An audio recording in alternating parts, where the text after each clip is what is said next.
Hi friends, ఈరోజు మనం buyback అంటే ఏమిటి, బైబ్యాక్ వల్ల యూజెస్ ఏమిటి, ఆ ప్రాసెస్ ఎలా అప్లై చేయాలని కంప్లీట్ డీటెయిల్స్ మనం చూద్దాం ఈరోజు. ఫస్ట్ బైబ్యాక్ అంటే ఏంటంటే కంపెనీ షేర్స్ అనేవి ఇన్వెస్టర్స్ నుంచి కంపెనీకి ఉంటుందన్నమాట. అవి ఓపెన్ మార్కెట్లో నుంచి కొంటూ ఉంటుంది. ఫస్ట్ ఆ కంపెనీ అనేది ఐపీఓ కానీ ఓఎఫ్ఎస్ కానీ షేర్స్ అమ్మినప్పుడు, ఒకవేళ కంపెనీ బాగా స్ట్రెంత్ బాగా ఉన్నప్పుడు, లేదా కంపెనీ దగ్గర ఎడ్యుకేసీ రేషియో ఎక్కువగా ఉన్నప్పుడు ఏం చేస్తుందంటే కంపెనీ షేర్స్ అనేది ఓపెన్ మార్కెట్లో నుంచి కొంటుంది అనమాట కంపెనీ.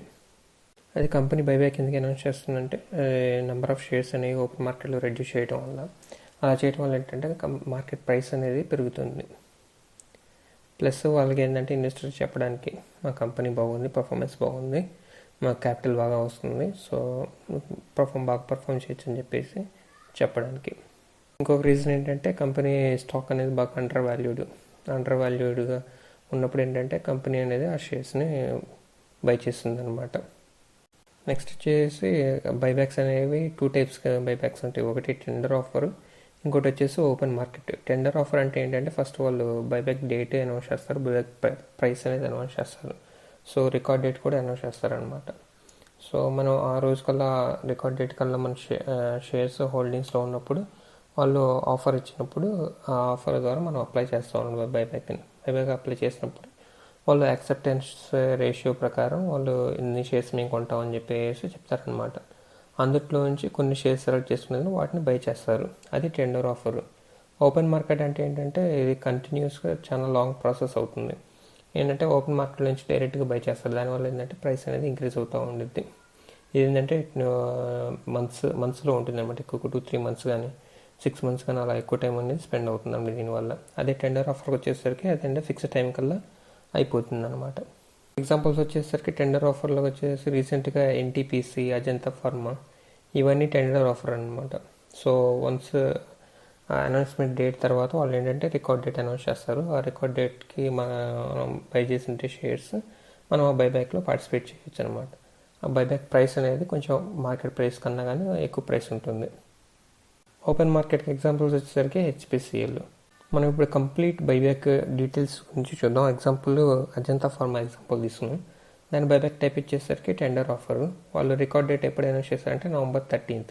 సో November 13th కల్లా మీకు షేర్స్ అజంతా ఫార్మా షేర్స్ హోల్డింగ్స్లో ఉంటే మీరు బైబ్యాక్కి eligible. November 13th record date అంటే November 12th ex date. So before November 12th buy చేసినట్టయితే మీరు బైబ్యాక్కి ఎలిజిబుల్ అవుతారు. దానికి బైబ్యాక్ ఓపెనింగ్ డేట్ ఎప్పుడు పెట్టారంటే December 3rd నుంచి డిసెంబర్ క్లోజింగ్ డేట్ వచ్చేసి December 16th. సో ఈ డేస్లో మనం అప్లై చేసుకోవచ్చు అనమాట బైబ్యాక్కి. నెక్స్ట్ బోర్డ్ మీటింగ్ అయితే పబ్లిక్ అనౌన్స్మెంట్ ఎప్పుడు జరిగిందంటే November 3rd అనౌన్స్ చేస్తారు వాళ్ళు బైబ్యాక్ వెళ్తున్నాం అని చెప్పేసి. నెక్స్ట్ ఎంత ఆఫర్ సైజ్ బై చేస్తున్నారంటే ఓపెన్ మార్కెట్ నుంచి 0.84% షేర్స్ అనేది బై చేస్తామని చెప్పేసి చెప్పారు. నెక్స్ట్ ఎన్ని షేర్స్ అంటే 7,35,000 షేర్స్ అనేది వాళ్ళు బై చేస్తామని చెప్పేసి చెప్పారు. నెక్స్ట్ దాని బైబ్యాక్ ప్రైస్ వచ్చేసరికి 1,850 రూపీస్ పర్ ఈక్విటీ షేర్ అనమాట. మీరు ఎవరైనా కానీ రికార్డ్ డేట్ కల్లా మీరు షేర్స్ హోల్డ్ చేస్తూ ఉంటే బైబ్యాక్లో పార్టిసిపేట్ చేయాలనుకుంటే ఇప్పుడు మీరు బైబ్యాక్లోకి అప్లై చేసేవచ్చు అనమాట. బైబ్యాక్ ప్రైస్ వచ్చేసరికి 1,850 rupees. Next open market buyback అయితే ఏంటంటే ప్రైసే ఉండదు, ఆటోమేటిక్గా ఆ కంపెనీ అనేది ఓపెన్ మార్కెట్ నుంచి బై చేస్తూ ఉంటుంది, బ్లాక్ డీల్స్ లాగా బై చేస్తూ ఉంటుందండి.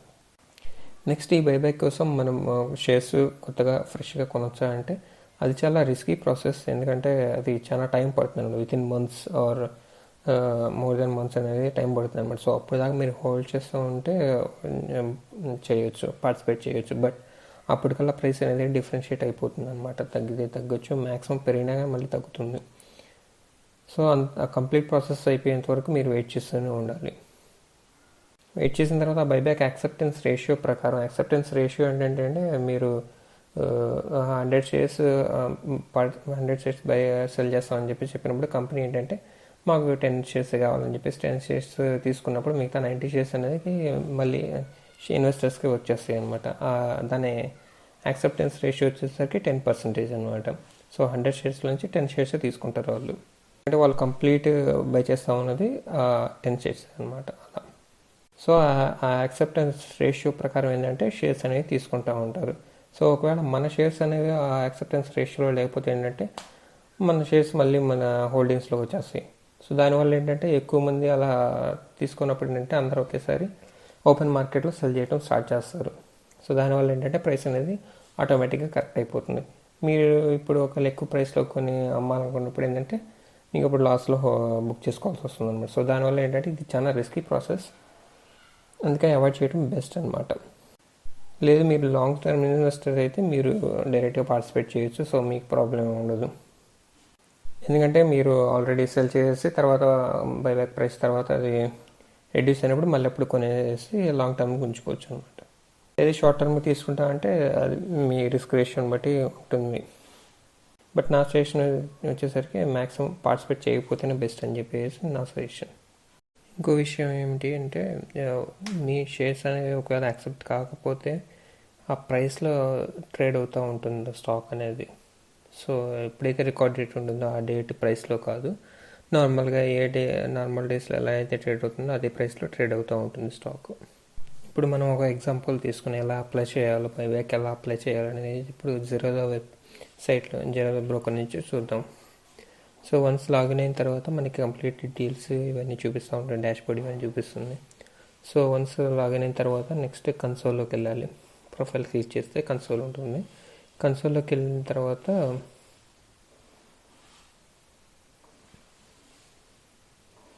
కన్సోల్లో మనకి పోర్ట్ఫోలియో అని ఉంటుంది. సో వన్స్ పోర్ట్ఫోలియో సెలెక్ట్ చేసేసి అందులో మనకి కార్పొరేట్ యాక్షన్స్లోకి వెళ్ళాలి. సో ఆ కార్పొరేట్ యాక్షన్స్లో మనకి offer for sale, buybacks, take overs everything అన్నీ ఉంటాయి అన్నమాట. మనం చూసినట్లయితే ఓఎఫ్ఎస్ ఉంటుంది. మనం ఏంటంటే బైబ్యాక్ గురించి చూసినా కూడా బైబ్యాక్, ఇందులో కాస్మోపోలిస్, అజంతా ఫార్మా, ఎన్టీపీసీ ఇవన్నీ ఉన్నాయి. మన ఎగ్జాంపుల్ అజంతా ఫార్మా తీసుకున్నాం. అజంతా ఫార్మా దాని మీద క్లిక్ చేసిన తర్వాత మనకి ప్లేస్ ఆర్డర్ అని వస్తుంది. ఇక్కడ మనం చూసినట్టయితే start date, offer start date, end date అన్నీ ఉంటాయి. నెక్స్ట్ ఆఫర్ ప్రైస్ కూడా ఉంటుంది. ఆఫర్ ప్రైస్ వచ్చేసరికి 1850. సో ఇప్పుడంటే మనం బిడ్ చేస్తున్నాం అనమాట, ఆర్డర్ అనేది ప్లేస్ చేస్తాం.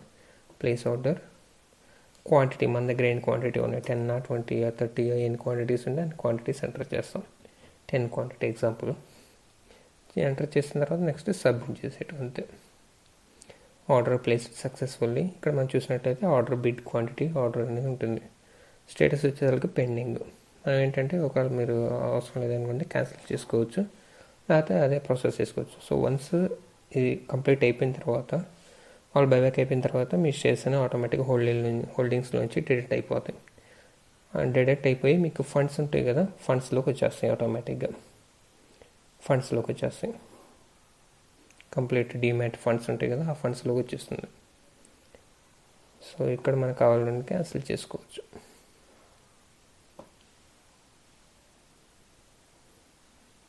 సో ఇది friends complete details about buyback. ఏదైనా డౌట్లు ఉన్నా కానీ కింద కామెంట్ సెక్షన్లో పింక్ చేయండి. మీకు కనుక నా ఎక్స్ప్లెనేషన్ నచ్చినట్లయితే లైక్ చేయండి, షేర్ చేయండి. ఇంకా మీకు ఏమైనా డౌట్లు ఉన్నట్లయితే కామెంట్ సెక్షన్లో పింక్ చేయండి. Thank you so much.